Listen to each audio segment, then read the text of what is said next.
Vamos falar um pouco sobre cantares a partir da obra de Werner Schmidt, Introdução ao Antigo Testamento, e ele deixa claro, para nós aqui que Cantares, como também Ruth e Eclesiastes, mostra claramente como a relação interna dos livros, com as festas pode ser reduzida. Interpretou-se de forma bastante variada o Cântico dos Cânticos, isto é, o cântico que supera todos os outros. Cantares, apesar de sua linguagem natural, em analogia às falas metafóricas dos profetas, Oséias de 1 a 3, Jeremias 2, Ezequiel 16, Ezequiel 23 e também Isaías 5, a interpretação alegórica transfere o relacionamento entre amantes ou noivos, celebrado nos cânticos, ao relacionamento de Javé com Israel. Esta interpretação, que remonta aos primórdios do judaísmo, foi modificada pelo cristianismo no sentido de o relacionamento entre amantes ser entendido como o relacionamento de Cristo com a igreja, ou também com a alma piedosa ou algo parecido. Porém, o significado literal do livro dificilmente oferece subsídio para tal compreensão. B. A interpretação cultico-mítica entende que os cânticos, no seu sentido original, mais ou menos obscuro, atualmente, referindo-se à relação entre um deus e uma deusa. No segundo plano estaria o ritual do casamento sagrado, no culto de Ishtar e Tammuz, que no mínimo teria influenciado a linguagem utilizada. Certamente há, às vezes, afinidades linguísticas com textos culticos míticos, mas no seu todo, Cantares não se explica senão de forma forçada a partir deste contexto. C. A interpretação natural, literal, compreende Cantares como uma coleção de diversos cânticos de amor, originalmente independentes. A estrutura geral não mostra uma unidade coesa direcionada a um objetivo, nem apresenta um enredo dramático. Ela foi elaborada posteriormente, como também acontece com a redação dos livros proféticos, e só ocasionalmente apresenta motivos temáticos, sendo em regra mais acidental, utilizando-se, por exemplo, da associação por palavras-chave. Qual foi o contexto vital dos cânticos de amor e o que motivou a sua transmissão? Celebram o amor livre? A maioria, se não todos os cânticos, devem ter sido entoados por ocasião da cerimônia nupcial, que durava vários dias e era acompanhada de música, danças e folguedos. Celebravam, portanto, o relacionamento entre o noivo e a noiva. É só conferir capítulo 4, verso 9, capítulo 1, verso 2 e capítulo 2, verso 4.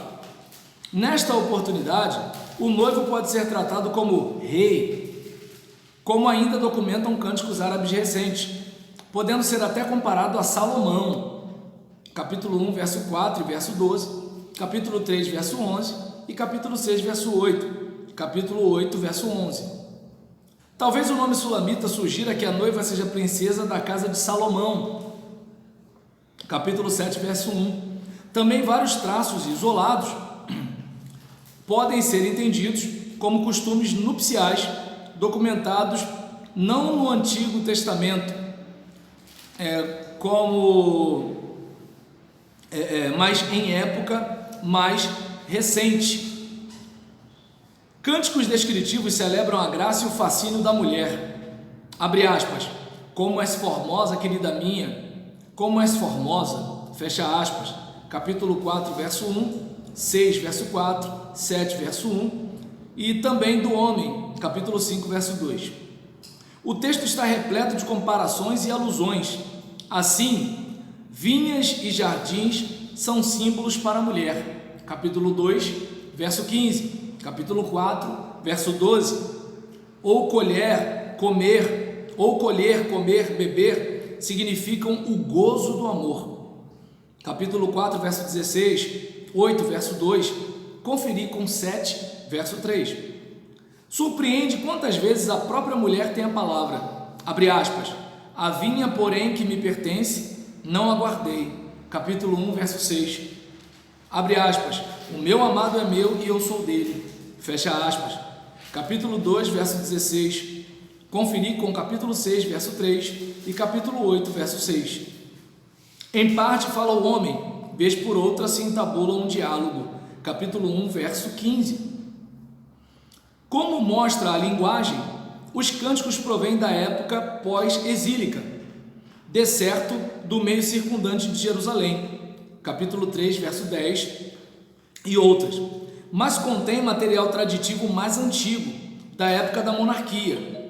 Já as comparações do noivo com Salomão devem ter levado a atribuição da coleção a esta personagem modelar. Como se via também em Salomão, o mestre da sabedoria, e ao mesmo tempo o autor dos livros de Provérbios e Eclesiastes, conferir com o primeiro livro dos Reis, capítulo 5, verso 12, talvez se possa concluir daí que há uma correlação perceptível também em algumas expressões distintas entre cantares e a literatura sapiencial.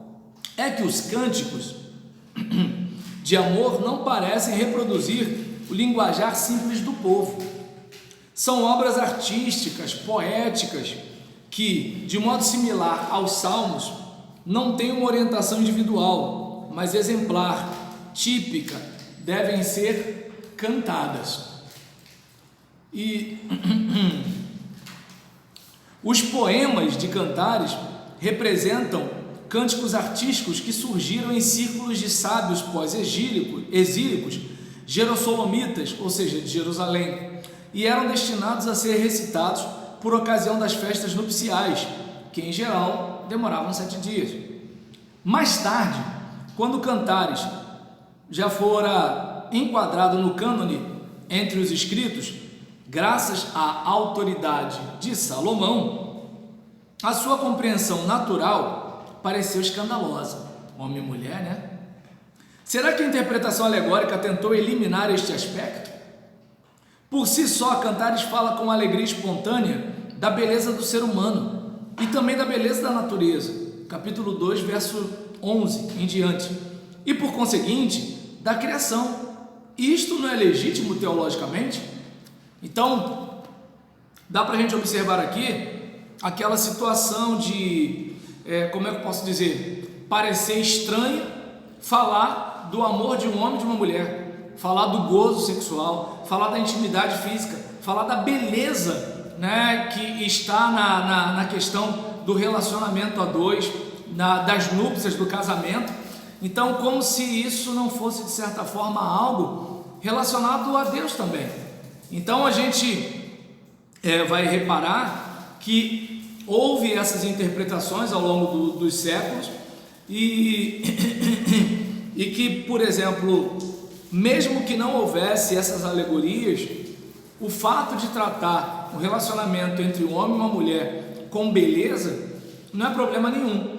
É como hoje minha esposa estava assistindo uma live da União Feminina no Instagram falando sobre sexualidade, e aí uma irmã estava entrevistando a outra, e é interessante, né, que ou o ser humano ele deturpa a sexualidade, né, como se assim, isso é absurdo, isso é horrível, não sei o que, não sei o que lá, ou